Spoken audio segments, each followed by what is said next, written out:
सुभान अल्लाह। औज़ु बिल्लाहि मिनश्शैतानिर्रजीम बिस्मिल्लाहिर्रहमानिर्रहीम। रमज़ान हमारा ईमान सहरी ट्रांसमिशन में मैं हूँ आपका मेज़बान सैयद शहरियार आसिफ। आज हम 22वीं सहरी की नशिस्त पे मौजूद हैं और आज जिस मौजू का इंतखाब हमने किया है वो है तकब्बुर और अनापरस्ती। इंसान के अंदर से इंसानियत खत्म कर देती और ये बात हम देख चुके हैं कि जिन जिन लोगों ने तकब्बुर किया उनका क्या हाल हुआ है। इसी वजह से मेरी ये दुआ है अल्लाह ताला से कि अल्लाह ताला मुझे कभी तकब्बुर ना दे और अगर तकब्बुर दे तो फिर कुछ ना दे। आज हम बात करेंगे कि हम तकब्बुर से कैसे बच सकते हैं और इस्लाम में तकब्बुर करने वालों के लिए क्या हुक्म है। हमारे साथ मौजूद हैं हमारे आलिम दीन मुफ्ती मोहसिन उज़्ज़मा साहब, आपको खुशामदीद कहते हैं। हमारे साथ मौजूद हैं डॉक्टर मुबश्शिर आलम, आपको भी खुशामदीद कहते हैं। और आज जो हमारी तीसरी मेहमान है वो हैं अबीना असगर साहिबा, फैशन डिज़ाइनर हैं, दीरा कलेक्शन की मालिक हैं, इनको भी खुशामदीद कहते हैं। नशिस्त को आगे बढ़ाते हैं और हमारे साथ आज एक बहुत खूबसूरत आवाज़ मौजूद है। आपने इनको वैसे भी टेलीविज़न स्क्रीन पे बहुत दफ़ा देखा होगा। हमारे साथ मौजूद हैं फौजिया कायदम साहिबा। आपसे दरख्वास्त करेंगे अपनी खूबसूरत आवाज़ में नात शरीफ पेश कीजिए। हमदिया कलाम से इस प्रोग्राम का मैं आगाज़ करना चाहूँगी। ऐ रब्बी ज़ुल जलाल, ऐ रब्बी ज़ुल जलाल, ऐ रब्बी ज़ुल जलाल, ऐ रब्बी ज़ुल जलाल। ज़र्रे को आफ़ताब बनाना तेरा कमाल, ऐ रब्बी ज़ुल जलाल, ऐ रब्बी ज़ुल जलाल, ऐ रब्बी ज़ुल जलाल, ऐ रब्बी ज़ुल जलाल। उम्मत तेरे नबी की बहुत मुश्किलों आपस में इख्तिलाफ है, नफरत दिलों में है। उम्मत तेरे नबी की बहुत मुश्किलों में है, आपस में इख्तिलाफ है, नफरत दिलों में है। सदक़े में मुस्तफ़ा के, सदक़े में मुस्तफ़ा के, मौला इन्हें संभाल, ऐ रब्बी ज़ुल जलाल, ऐ रब्बी ज़ुल जलाल, ऐ रब्बी ज़ुल जलाल, ऐ रब्बी ज़ुल जलाल। आमाद यूं तो मुझको गिराने पे था जहाँ, लेकिन तेरी निगाह करम से ए मेहरबान।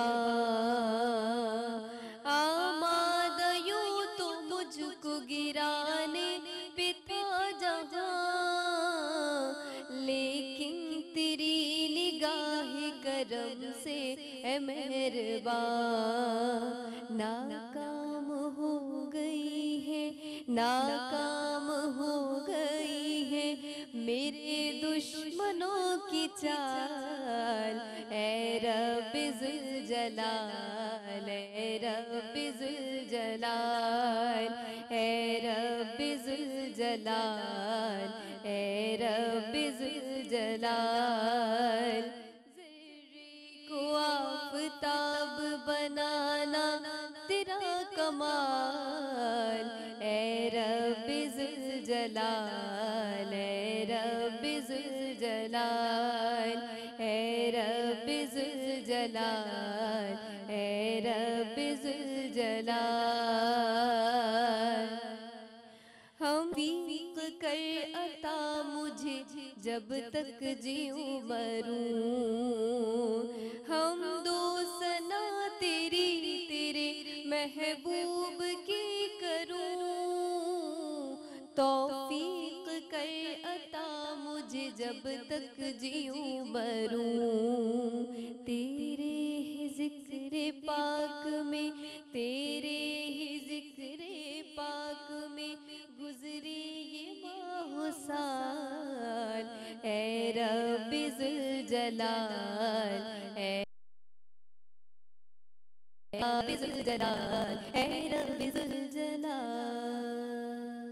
माशाल्लाह माशाल्लाह, बहुत खूब फौजिया, बहुत खूब। मुझे ये बताएं कि आप एंकर पर्सन भी हैं, आप नात ख़्वानी का शौक़ भी रखती हैं, तो कैसे मैनेज करती हैं इतनी सारी चीज़ें आप? सबसे पहले तो अल्लाह और उसके महबूब का ख़ास करम है मुझ नाचीज़ पे। उसके साथ साथ जो मैं टीचर भी हूँ, अच्छा, बच्चों को माशाल्लाह। नात ख़्वानी की क्लासेस भी देती हूँ। उसके अलावा स्कूल भी पढ़ाती थी, जो कि पोस्ट भी कर रही हूँ बिल्कुल मैं। बिल्कुल, और उसके अलावा नात ख़्वानी के साथ साथ सूफियाना कलाम भी पढ़ती हूँ मैं। माशाल्लाह। और आपकी आवाज़ बहुत खूबसूरत है। और साथ में जज़ाकल्लाह। मैं एक चीज़ और बताऊं कि आपकी जो एक्सप्रेशन है नात पढ़ते वक्त, वो भी बड़े कमाल के। तो अल्लाह ताला आपको बहुत तरक्की दे, आमीन, बहुत तरक्की दे। बुरते किसे हैं और हम इससे कैसे बच सकते हैं? बिस्मिल्लाहिर्रहमानिर्रहीम। क़ाल अल्लाहु ताला फ़िल क़ुरानिल मजीद इन्नहु ला युहिब्बुल मुस्तकबिरीन। क़ाल अल्लाहु ताला मक़ामन आख़र अबा वस्तकबरा व काना मिनल काफ़िरीन। आमन्तु बिल्लाहि सदक़ल्लाहुल अज़ीम। अल्लाह ताला क़ुरान हकीम फ़ुरक़ान हमीद के अंदर तकब्बुर के बारे में बड़े वाज़ेह तौर पर बयान फरमा रहा है। लेकिन सबसे पहले आपने जो लफ्ज़ इस्तेमाल किया कि तकब्बुर कहते किसे, बिल्कुल, उससे मुराद ये है कि अपनी बढ़ाई बयान करना, अपनी ज़ात को औरों से ऊंचा रखना और दूसरे इंसानों को हकीर जानना, इसको तकब्बुर कहते हैं। चाहे वो माल के सबब हो, चाहे वो हुस्न के सबब हो, चाहे वो ताकत के सबब हो, चाहे वो जाहो मनसब के सबब हो, तो चाहे नसब व हसब के सबब भी हो। तो तकब्बुर की कई किस्में भी हैं, लेकिन अभी जो मैंने आपको बताया ना तकब्बुर कहते किसे हैं, तो तकब्बुर इसी को कहते हैं कि इंसान अपनी ज़ात को हर मामलात में आगे रखे, चाहे वो किसी भी चीज़ में, और दूसरों को हकीर समझे। जो मैंने आपको मिसालें दी कि इन चीज़ों में, इसे तकब्बुर कहते हैं। और तकब्बुर का अगर आप इसको उठा कर देखें तो पहला म्यार ये नज़र आता है कि जब अल्लाह ताला ने इंसान को बनाया और अल्लाह ताला हज़रत आदम अलैहिस्सलाम को जब तमाम फरिश्तों को हुक्म दिया कि तुम इनको सजदा करो, तो अताअत ज़रूरी थी, फरमा बरदारी ज़रूरी थी। ये नहीं देखना था कि सजदा किसे किया जा रहा है। तो तमाम फरिश्तों ने सजदा किया, लेकिन अल्लाह रब्बुल इज़्ज़त ने जिसको कहते हैं रईसुल मलाइका बनाया, जिसे मलाइका का सरदार बनाया, उसने इनकार कर दिया, जिसे इब्लीस कहते हैं। बिल्कुल। और इब्लीस ने क्यों इनकार किया? सबसे बड़ी वजह, ना उसने इसमें झूठ बोला, ना उसने ग़ीबत की, सबसे पहला ही जो उसने गुनाह किया वो है तकब्बुर, क्योंकि उसको ये था कि मैं सबसे आला हूं। क्योंकि उसने कहा मैं आग से बना हूं। बिल्कुल। और आग जो है उड़ती है, जमीन तो बैठती है, और इंसान मिट्टी से, इंसान मिट्टी से बना है, तो मिट्टी और मेरा क्या मुकाबला? तो उसने कहा मैं क्यों इसको सजदा करूं? उसने रब की अताअत नहीं की, बल्कि अपनी खुदी को देखा। तो जब अपनी अना परस्ती या खुदी जब आ जाती है, तो इस बिना पर अल्लाह ने फरमाया कि अबा वस्तकबरा, और वो तकब्बुर जब उसने किया, काना मिनल काफिरीन, वो काफिरों में सो गया, यानी इनकार करने वालों में सो गया। बिल्कुल बिल्कुल। और अल्लाह ताला हम सबको तकब्बुर से बचने की तौफीक अता फरमाए, क्योंकि कुछ भी चीज़ जो हमारे पास है वो हमारी नहीं है, सब अल्लाह ताला की दी हुई है। अबीना साहब, और इस वक्त में आप लोगों के सर पे बहुत सारा काम आ जाता है। बिल्कुल। तो रमज़ान में, क्योंकि रमज़ान में काम भी ज़्यादा होता है, किस तरह मैनेज करती हैं, क्या रूटीन होता है आपका? अच्छा, बहुत अच्छा सवाल है आपका। और आपको पता है कि जिस तरह रमज़ान में हमसे ज़्यादा जो हमारे वर्कर्स हैं उन पे ज़्यादा बर्डन होता है। बिल्कुल। और अभी इन्होंने बड़ी अच्छी बात की तकब्बुर के रिलेटेड, तो मैं अपना सारा क्रेडिट उन्हीं लोगों को देती हूँ, क्योंकि वो हैं तो हम हैं, क्योंकि ये सारी चीज़ें एक पूरा टीम वर्क होता है। बिल्कुल। और टीम वर्क से ही फिर आपको अपना काम मैनेज करना पड़ता है। और मेरे कारीगर होते हैं, मैं होते हैं, थोड़ा सा हैक्टिक होता है, टाइम मैनेजमेंट होती है, बट ये कि स्टार्टिंग के डेज में थोड़ा सा स्लो होता है, but the end of days थोड़ा सा हमारे लिए ज़्यादा हैक्टिक हो जाता है, क्योंकि उस वक्त हमारी डिलीवरीज हो रही होती हैं, पासेस जा रहे होते हैं। अच्छा, एंड ऑफ डेज मैंने ये भी सुना है, मुझे बताइएगा कि मैं सही हूँ गलत क्यों, आप लोगों को सुबह तक काम करना होता है, सहरी तक? बिल्कुल। स्टिल हम लाइक मेरे ख्याल से जब से ये रमज़ान शुरू हुआ है, तो I think we hardly sleep like 2 or 3 hours, that's it. और वो भी दिन में, क्योंकि दिन में ज़ोहर के बाद से सारा काम शुरू हो जाता है, क्योंकि थोड़ा सा स्लो होता है। देन उसके बाद अभी तो अल्हम्दुलिल्लाह आपको पता है वेदर भी थोड़ा कराची का बेहतर हुआ है अल्हम्दुलिल्लाह। बिल्कुल। तो है, वरना तो हम बिल्कुल ऐसा था कि बिल्कुल रात में ही मोस्टली काम कर रहे थे अपने वर्कशॉप। अच्छा, अभी क्योंकि जहाँ बात होती है फैशन की, तो ख़वातीन के अलग अलग डिज़ाइन आते रहते हैं, क्योंकि अभी गर्मी बहुत है। समर्स में पहले तो कलर्स को हम लेके बात करें, क्योंकि कलर्स आपको पता है समर्स में जो है ज़्यादातर पेस्टल्स कलर्स यूज़ किए जाते हैं। बिल्कुल। और ये हमारा अपना ट्रेडिशनल, हमारा अपना फेस्टिवल है, हमारा ईद फेस्टिवल, तो इसमें मैं ज़्यादातर जो है मेरी जो सबसे ज़्यादा वो कोशिश होती है कि आप ट्रेडिशनल कपड़े पहने। बिल्कुल, डेफिनेटली। और शलवार कमीज़, गरारा पैंट्स, बहुत सारी चीज़ें इन हैं, आजकल फैशन में है, तो उन्हीं पे काम हो रहा है और ये सारी चीज़ें चल रही हैं, उन्हीं पे काम हो रहा है। और बहुत जो है वो डिफिकल्ट काम होता है, क्योंकि ख़वातीन को कपड़ों के मामले में सेटिस्फाई करना बड़ा मुश्किल होता है। डॉक्टर साहब, आपकी जानिब आऊँगा, और ये शिकायत मुझे भी बड़ी हो गई है कि मैं भूल जाता हूँ बातें और जहन से निकल जाती। कुछ लोगों को भूलने की बीमारी होती है, अभी मेरी इतनी ज़्यादा नहीं हुई है, लेकिन कुछ लोगों की बहुत ज़्यादा होती है। उसमें कोई रेमेडी है आपके पास कि जी जो भूलने की बीमारी रखते हैं उनको क्या करना चाहिए? बिस्मिल्लाहिर्रहमानिर्रहीम। बिल्कुल रेमेडी है। एक तो बिल्कुल आसान है, बिल्कुल आसान है कि घर में मौजूद होती है दालचीनी। दालचीनी घर में मौजूद होती है, आप उस दालचीनी के छोटे छोटे से पीस कर लें, 3 से 4, ठीक है, और मुंह में रख के उसको आप सक करना शुरू कर दें, चूसना शुरू कर दें, जैसे बबल चूसने। और आप देखेंगे कि 3-4 दिन के अमल से मेमोरी, क़ुव्वत हाफ़ज़ा बेहतर होना शुरू होगा। दूसरे एक और है,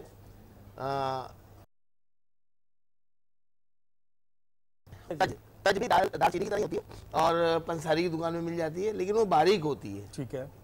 उसकी हैयत, उसकी शक्ल वैसी होती है तज।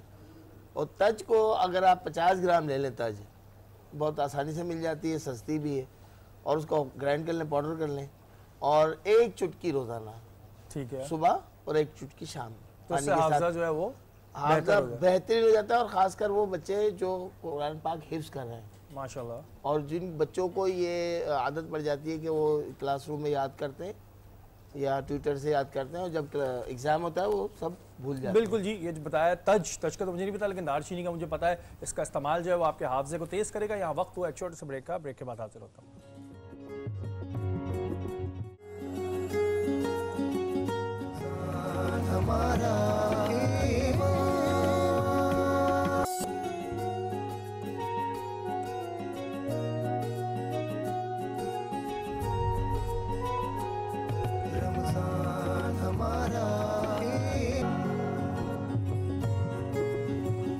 रमज़ान हमारा ईमान सहरी ट्रांसमिशन में एक बार फिर आपको खुशामदीद कहते हैं। और इस वक्त हम मौजूद हैं अपनी शेफ सामिया के साथ। सामिया कैसी हैं आप? मैं ठीक हूँ, आप कैसे हैं? अल्लाह का शुक्र है। क्या बना रही हैं आज आप? मैं आप बना रही हूँ पंजाबी पुलाव।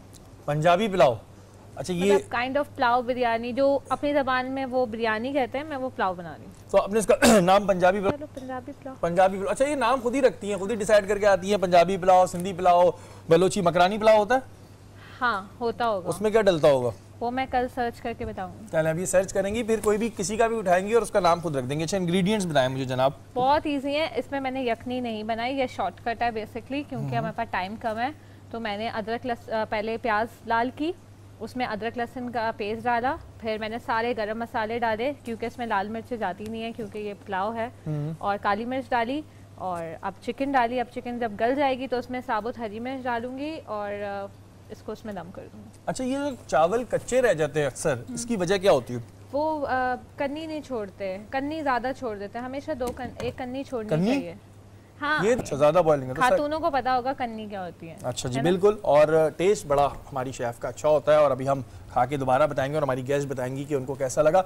अब वक्त हुआ है कि हम अपनी इस महफिल को और खूबसूरत बनाएं, और आज कव्वाली पेश करने के लिए हमारे साथ मौजूद है मंजूर वारसी और हमनवा। उनसे दरख्वास्त करेंगे कि अपनी खूबसूरत आवाज़ में कलाम पेश कीजिए। इस वक्त जारी है और हम बात कर रहे थे तकब्बुर के हवाले से। मुफ्ती साहब आपसे शुरू करूँगा कि क्या अच्छे कपड़े पहनना, अच्छी गाड़ी रखना, अपने आप को खूबसूरत रखना, क्या ये तकब्बुर के ज़मरे में आता है?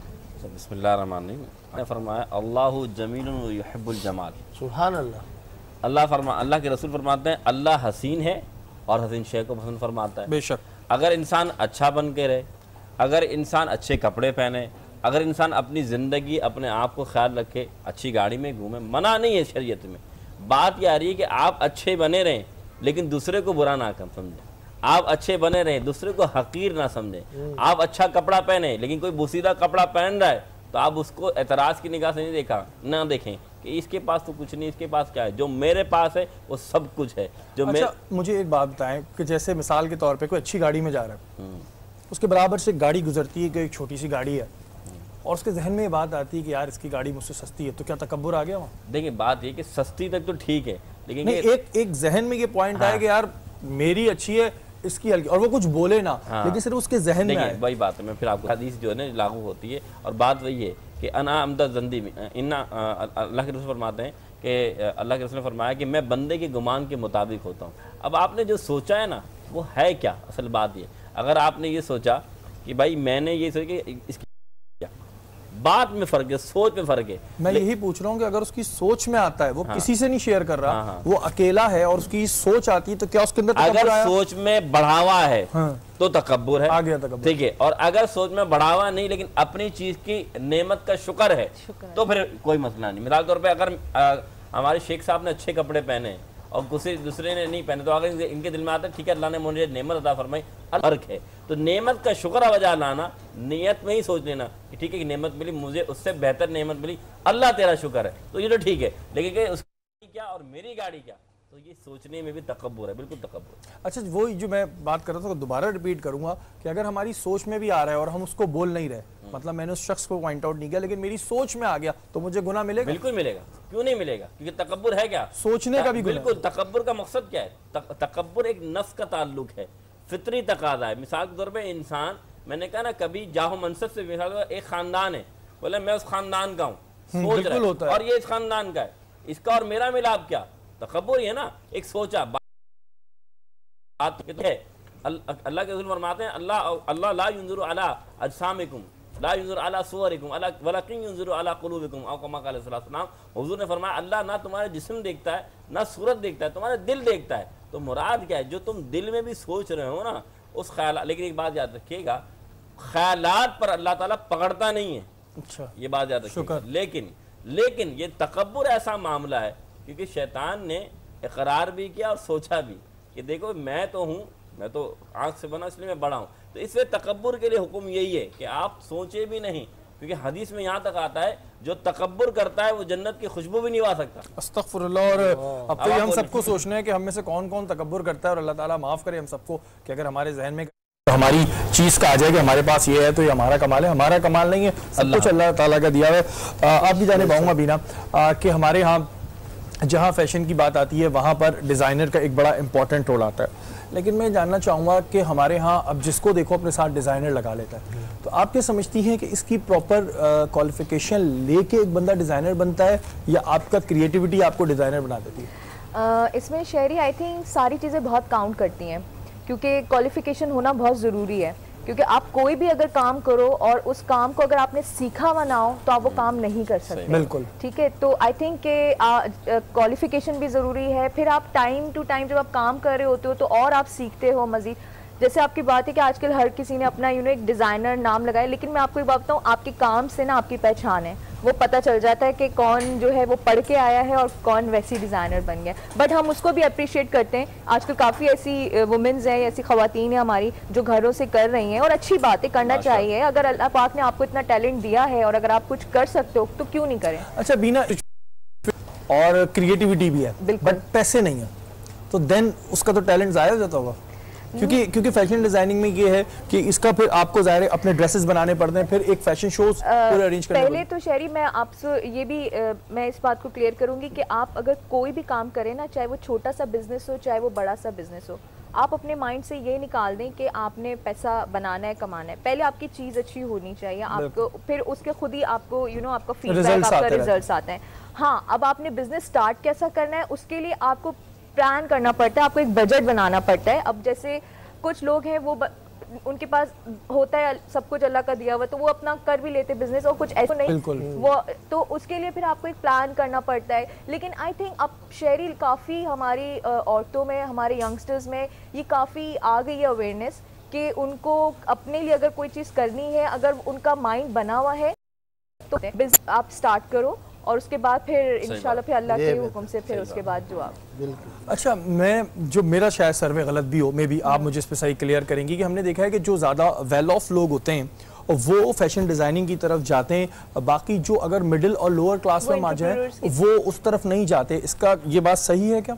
नहीं, ये बात काफ़ी हद तक सही है। इट्स डिपेंड कि आप कितने पॉजिटिव हो, क्योंकि कुछ मैंने ऐसी खवातीन, हमने ऐसे लोग भी देखे जो डिज़ाइनर्स हैं जो उन्हीं लोगों को हायर करते हैं जो घर से काम करते हैं, जो जिनमें टैलेंट है, जिनमें क्रिएटिविटी होती है, कुछ कर नहीं सकते। हम देखते हैं ऑब्वियसली अपनी इंडस्ट्री में हमने देखा है, और काफ़ी ऐसे लोग हैं जो उन लोगों को हम उनसे काम लेके उनको अप्रिशिएट करते हैं, उनको जो उनका जो भी होता है वो भी हम करते। तो आई डोंट थिंक सो कि ऐसा है, कहीं जगहों पे होता है, कहीं जगह पे आप पॉजिटिव कितने हो। अच्छा, ये कितना कमाल का काम होता है कि जो डिज़ाइनर अपने जहन में क्रिएटिविटी ला रहा है। सपोज आप एक ड्रेस को लेके अपने जहन में क्रिएटिविटी लाई, लेकिन अपने कारीगर से, क्योंकि वो एक दर्जी है, टेलर और डिज़ाइनर में फ़र्क होता है, हमारे यहाँ मैच कर देते हैं जी, उसके दिमाग में अपनी चीज़ कैसे उतरवाते हैं आप लोग? पहले तो मैं ये डिज़ाइनर और टेलर वाली बात को थोड़ा क्लियर करती हूँ, क्योंकि हमारे यहाँ मार्केट में कट्स लेके जो आते हैं वो डिज़ाइनर्स ही आते हैं, टेलर उसको कॉपी करते हैं, या टेलर जो है वो आपको पता है आजकल रेप्लिका जो इतनी सारी चीज़ें मार्केट में इन है। अच्छा, जो हमारे माइंड में क्रिएटिव है, first year diploma from Indus valley, so हमें वहाँ पर पूरा आपको स्केचिंग के साथ आपको पूरा ड्रॉ करके सिखाया जाता है। एग्जैक्टली, हमारे पास डमीज होती हैं, हम डमी पे पेपर वर्क पूरा करके, अगर हमारे दिमाग में कोई कट है तो हम उसको पहले पेपर में करके देन उसको डमी पे करते, फिर हम टेलर को समझाते कि ये कट है और इस तरह आपने यानी डिफाइन करना पड़ता है। बिल्कुल, ये एक इतना आसान नहीं कि हमारे यहाँ जिसको मूड होता है वो कहता है जी मैं डिज़ाइनर हूँ, बट ये एक बड़ी डिफिकल्ट जॉब है, और अभी जो इनकी डिफिकल्टीज़ हैं वो भी हम पूछेंगे। लेकिन डॉक्टर साहब आपकी जानिब आऊँगा और मुझे ये बताएं कि एक बड़ा अहम मसला होता है शुगर पेशेंट्स के साथ कि उनके ज़ख़म लग जाता है, और शुगर पेशेंट का ज़ख़म मुश्किल से भरता है। कभी कभी अस्तग़फुरुल्लाह ऐसा भी हुआ है कि लोगों के हाथ पैर काटने पड़े। तो जिसको शुगर हो और ज़ख़म हो जाए उसको क्या रेमेडी करनी चाहिए फ़ौरन? बिस्मिल्लाहिर्रहमानिर्रहीम। शहरियार भाई, सबसे पहले ये करना चाहिए, शुगर पेशेंट के ज़ख़म या वो पेचीदा ज़ख़म जो पुराने हो गए, ख़राब हो गए, गैंग्रीन की तरफ बढ़ रहे हैं, बिल्कुल, तो शहद ले लें 200 ग्राम प्योर शहद। ठीक है, हाँ प्योर लेना पड़ेगा, उसको ढूंढना पड़ेगा उसको। और 200 ग्राम आप ले लें जैतून का तेल, ऑलिव ऑयल वो जो, और 50 ग्राम ले लें कलौंजी, 50 ग्राम ले लें आप उसके अंदर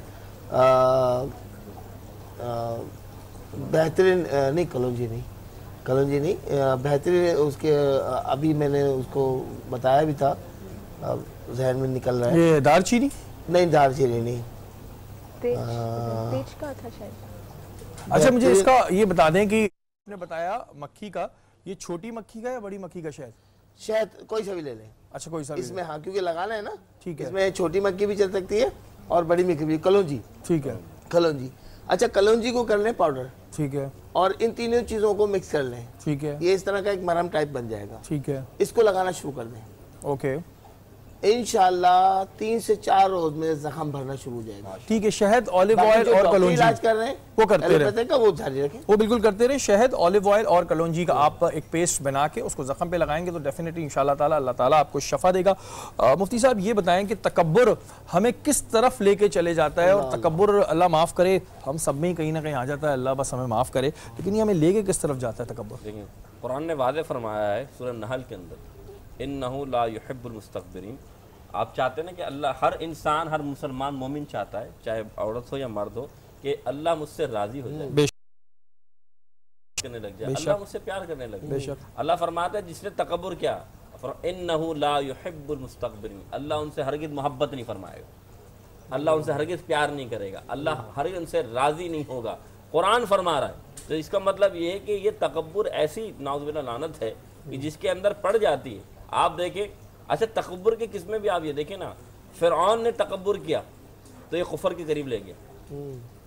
नमरूद ने तकब्बुर किया, क्या तकब्बुर था? अना रब्बुकुल आला, कि मैं नाउज़ुबिल्लाह खुदाई दावा किया ना कि ये सब जो है ये कुछ नहीं, मैं खुदा हूँ, नाउज़ुबिल्लाह उसने ये बात की। तो अल्लाह ताला ने इसका ये तकब्बुर उसको दुनिया में दिखा दिया कि उसकी जो मौत थी वो इबरतनाक बना दी गई। तो ये तकब्बुर है ना, इसकी जो हालात और वाक़यात हैं ये सामने आ जाते हैं। तो इसी वजह से अल्लाह ने फरमाया कि अल्लाह ताला ये बंदे को ऐसा मुकाम में इबरत बना देता है, जैसे मैंने कहा नमरूद, जैसे कहा मैंने फ़िरऔन, ये तकब्बुर उस तकब्बुर और फ़ख्र में क्या फ़र्क होता है? एक होता है फ़ख्र करना, जैसे हमारे वालिदैन कहते हैं जी हमें अपने बच्चे पे फ़ख्र है, हम कहते हैं हमें फ़ख्र है, हमें पाकिस्तानी होने पे फ़ख्र है। फ़ख्र और तकब्बुर में क्या फ़र्क आ जाता है? ये बड़ा ज़बरदस्त सवाल किया आपने। मिसाल अभी बहन ने बात की ना कि भाई मैं कपड़ों के नुमाइश के लिए, इंसान जिस चीज़ में माहिर हो तो उस चीज़ को बयान करना, कुरान ने वादे फरमाया अम्मा बिनिअमति रब्बिका फहद्दिस, नेमतों का, जब तुम्हें अल्लाह ताला कोई नेमत देना उसका आपसे मुराद अल्लाह ने किसी को अच्छी औलाद दी है, तो अगर कोई बाप अपनी औलाद की तरफ कहता है कि ये औलाद मेरी नेक साल है और इसने मेरी बड़ी हेल्प करा है और ये मेरा बेटा बड़ा अच्छा है, तो ये नेमत का चर्चा है, ना कि ये कि दूसरे के बच्चे हकीर ना समझे और अपनी जो नेमत जो रब ने उसे अता दी है उस नेमत का शुक्र बजा लाए, तो वो फख्र कहलाता है। और अगर उस नेमत का शुक्र बजा लाए, उस दूसरे को हकारत से देखे, तो ये तकब्बुर कहलाता है। तो अब बात आप समझ गए होंगे कि जिस चीज़ में शुक्र बजा लाया जाए और दूसरे को हकीर ना समझाया जाए वो क्या कहलाता है? फ़ख्र कहलाता है। और जिस चीज़ में दूसरे को हकीर समझा जाए और अपने आप को बढ़ा बनाया जाए या अपने आप बढ़ाई बयान की जाए, वो तकब्बुर कहलाती है। अच्छा बीना, आप नहीं समझती कि हमारे अंदर हमारा फ़ख्र ही तकब्बुर बन जाता है? हम पहले एक चीज़ पे फ़ख्र कर रहे होते हैं, फिर हम उसको तकब्बुर की फॉर्म में ले आते हैं। सपोज़ अगर मैं आप एक मिसाल के तौर पर डिज़ाइनिंग कर रही हैं और अच्छी डिज़ाइनिंग कर रही है, आपको फ़ख्र है, फिर हम दूसरे के डिज़ाइन को देखने लगते हैं बेकार है जी।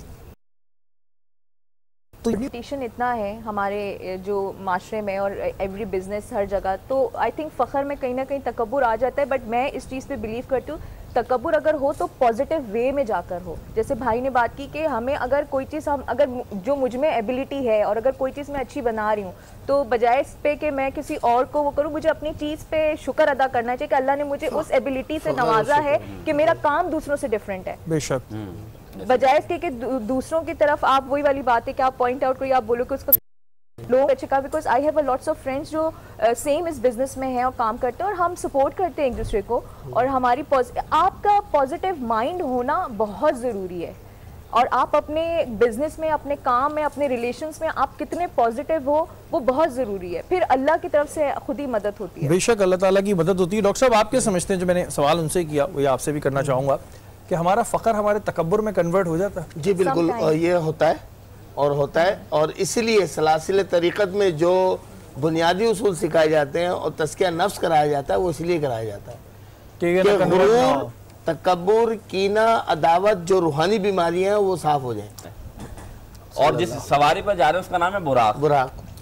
तो जब सवारियां लाई गई ना तो बहुत सारे बुराक थे, तो सब तकब्बुर में कि आज शहनशाह तंदुरुस्त थे वो, और सारे जो कहते हैं कि आज हुजूर हम पर अगर जिस पर बैठ जाएंगे तो उसकी किस्मत जाग जाएगी। तो सब फूले हुए थे और सब मुतकब्बिर भी हो रहे थे। एक जो बुराक था ना वो अकेला कोने में बड़ा रो रहा था, वो कमजोर था, बड़ा कमजोर भी था और रो भी रहा था। तो रसूल करीम ने उसके बाद तुम क्यों रो रहे क्यों? कि या रसूल मेरे में इतनी ताकत नहीं है और मेरे में कुव्वत नहीं, और आप अगर सब ऐसी बात है आप उनको पसंद करेंगे जो खूबसूरत भी जो प्यारे भी हैं, तो और सब देखा कि सब खुशियाँ मना रहे हो यानी कि खिलखिला रहे हैं, तो रसूल ने उसको पसंद किया जिसके इसी तरीके से अल्लाह ने जब मूसा अलैहिस्सलाम पर वही नाजिल फरमाई तो कोहितूर का एक पहाड़ था जिस पर अल्लाह ने तजल्लियात दिखानी थी।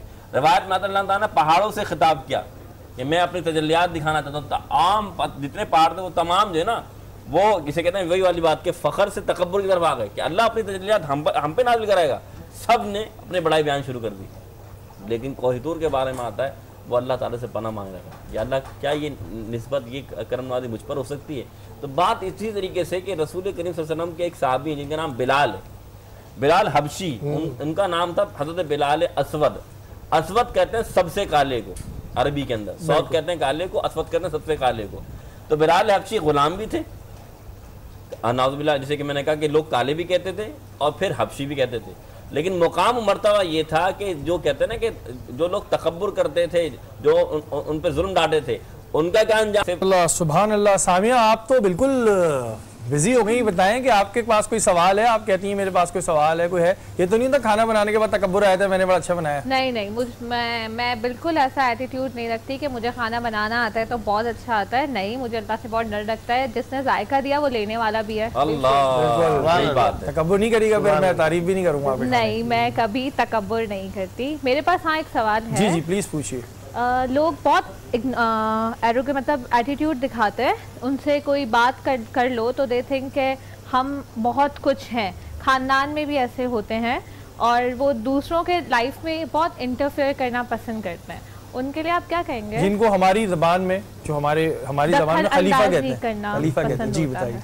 देखिए बात यह है कि ऐसे लोगों के बारे में भी ये फरमाया, मैंने पहले बस कालू सलामा फरमाया गया है कि आप उनको सलाम करके, और बात ये कि वो लोग जो ये बात करते हैं ना कि हम तकब्बुर यानी कि हिकारत दिखा रहे हैं, अपना नीचा दिखा रहे हैं, यकीन जाने अल्लाह ताला दीन दुनिया के अंदर भी उनको दिखा देता है और आखिर में भी उन्हें दिखा देता है। अस्तग़फिरुल्लाह, अल्लाह ताला हम सबको तकब्बुर ना करने की तौफीक करें। यहाँ पर एक शेर कि काक मुट्ठी में लिए कब्र की ये सोचता हूँ, काक मुट्ठी में लिए कब्र की ये सोचता हूँ कि इंसान जो मरते हैं तो गुरूर कहाँ जाता है। यहाँ वक्त हुआ एक छोटा सा ब्रेक का, ब्रेक के बाद हाजिर होता हूँ।